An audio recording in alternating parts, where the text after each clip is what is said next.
બંને બાજુથી એકદમ મસ્ત ચડીને રેડી થઈ ગયો છે।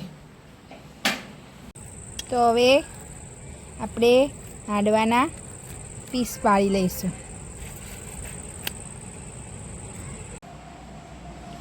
તો આપણો હાંડવો જો અંદરથી એકદમ સોફ્ટ અને બહારથી એકદમ ક્રિસ્પી મસ્ત બને છે અને ટેસ્ટમાં પણ બહુ મસ્ત બને છે। તમે આને તો હેલો ફ્રેન્ડ્સ, આજે આપણે સોજીનો વેજીટેબલ હાંડવો બનાવીશું।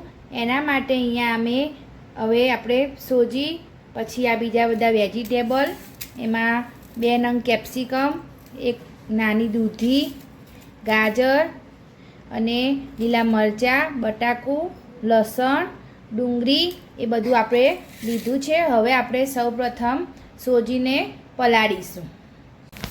તો આપણે અહીંયા 2 વાટકી જેટલો સોજી લઈશું।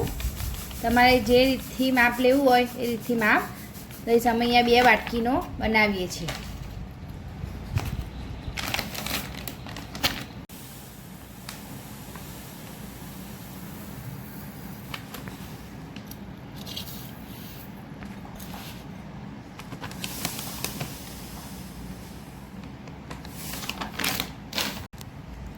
પછી અમે એમાં 1 મોટી ચમચી જેટલો ચણાનો લોટ એડ કરીશું। આ અમારું સિક્રેટ ઇન્ગ્રેડિયન્ટ છે। તમારે એમાં આપણે 1 વાટકી જેટલી સહેજ ખટાશવાળી છાશ એડ કરીશું। હવે બધું આપણે મિલાવી લઈશું।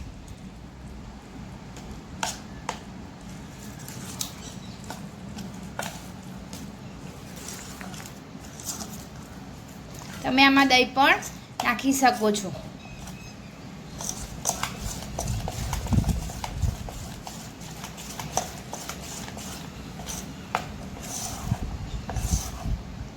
પછી આને આપણે હવે 15 મિનિટ જેટલો રેસ્ટ આપીશું।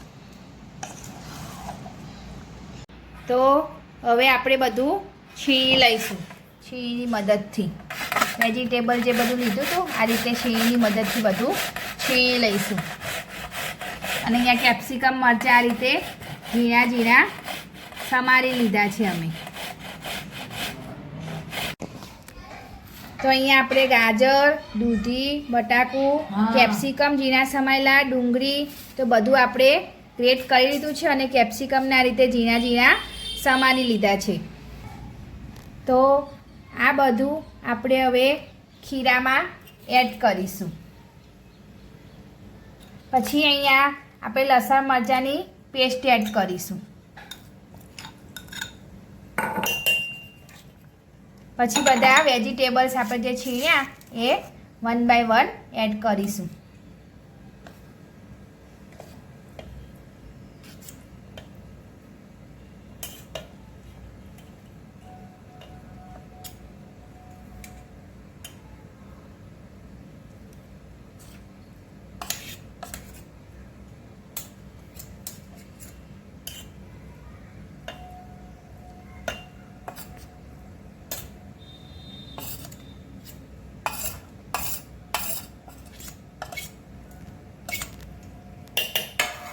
પછી બધું આપણે મિલાવી લઈશું।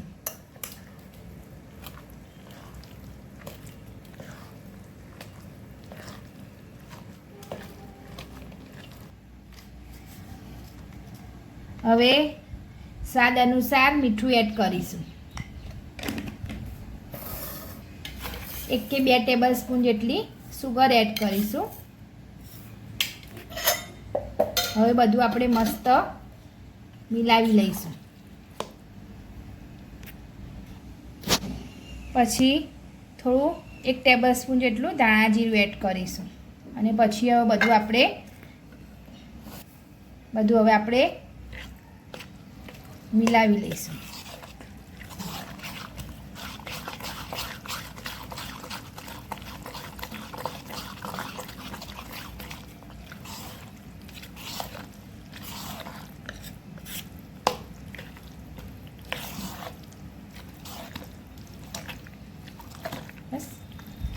આપણે હાંડવા માટેનો વઘાર કરીશું। 1 ટેબલ સ્પૂન જેટલું અમે તેલ લઈશું.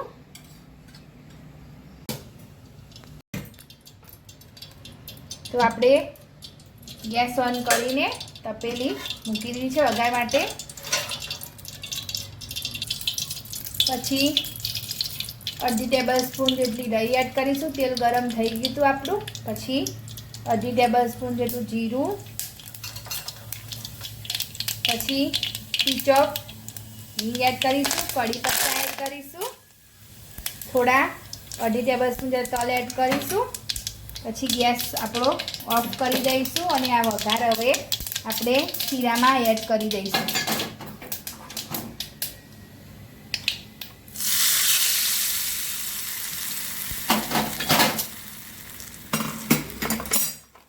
પછી બધું મિલાવી લઈશું.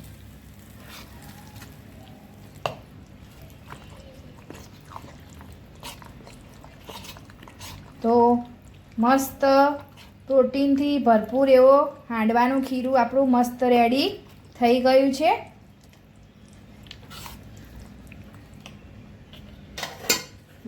હવે ઢાંકણ ઢાંકીને એને આપણે થોડી વાર માટે મૂકી રાખીશું. તો હવે આપણે સોજીનો પુડલો ઉતારીશું. એકવાર બધું મિલાવી લઈએ.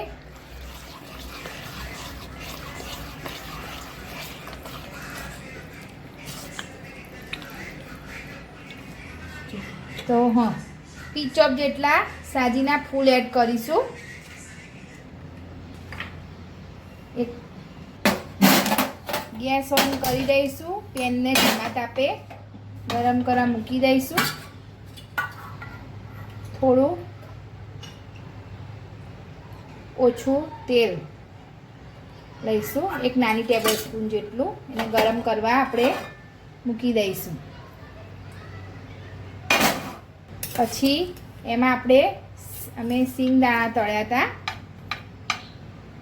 એને આ રીતે અંદર ગોઠવી દઈશું ને વચ્ચે ખીરું એડ કરી દઈશું.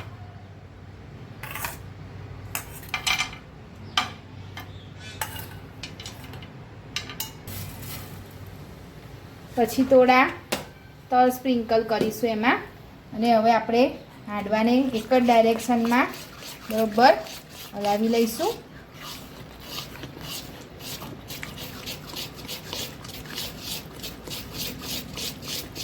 ચલો હવે આપણે આ તેલ પણ ગરમ થઈ ગયું છે. હવે આપણે ખીરું એડ કરી દઈશું.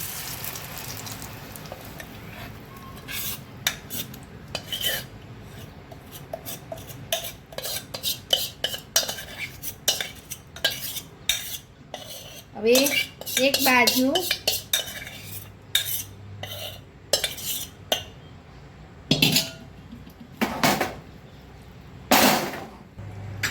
હવે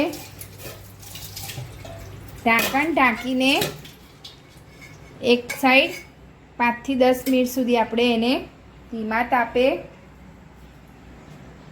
ચડવા દઈશું. આપણે હાંડવાને એક સાઈડ ચેક કરી લઈશું. તો એક સાઈડ આપણો ચડી ગયો છે. હવે આપણે એને ઉલટાવી દઈશું.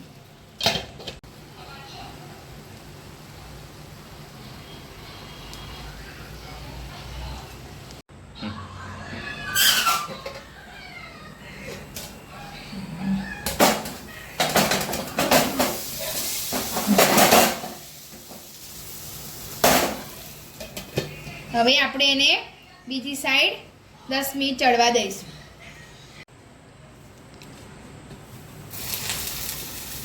તો આપણો હાંડવો મસ્ત ચડીને રેડી થઈ ગયો છે. એકદમ વેજીટેબલ પ્રોટીનથી ભરપૂર હેલ્ધી હાંડવો મસ્ત રેડી થઈ ગયો છે. એને આપણે હવે સર્વ કરીશું. તો બંને બાજુથી એકદમ મસ્ત ચડીને રેડી થઈ ગયો છે. તો હવે આપણે હાંડવાના પીસ પાડી લઈશું.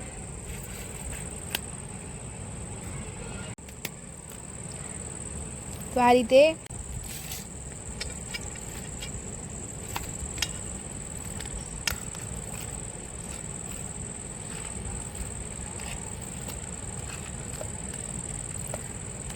તો મસ્ત પીસ પડી ગયા છે આપણે હાંડવાના. તો તમને અમારી રેસીપી કેવી લાગી તે અમને કોમેન્ટ બોક્સમાં જરૂરથી બતાવજો. અમારી ચેનલને લાઇક કરજો, શેર કરજો, સબસ્ક્રાઈબ કરજો અને તમને અમારી આ રીત કેવી લાગી તે કોમેન્ટ બોક્સમાં જરૂરથી બતાવજો. આ હાંડવો તમે ડાયટમાં પણ ખાઈ શકો છો. એકદમ મસ્ત ટેસ્ટી બને છે અને એકદમ હેલ્ધી, પ્રોટીનથી ભરપૂર એવો વેજીટેબલ સોજીનો હાંડવો તમે એકવાર જરૂરથી ટ્રાય કરજો. તો આપણો હાંડવો જો અંદરથી એકદમ સોફ્ટ અને બહારથી એકદમ ક્રિસ્પી મસ્ત બને છે અને ટેસ્ટમાં પણ બહુ મસ્ત બને છે. તમે આને કેચઅપ સાથે અથવા ચા સાથે પણ ખાઈ શકો છો.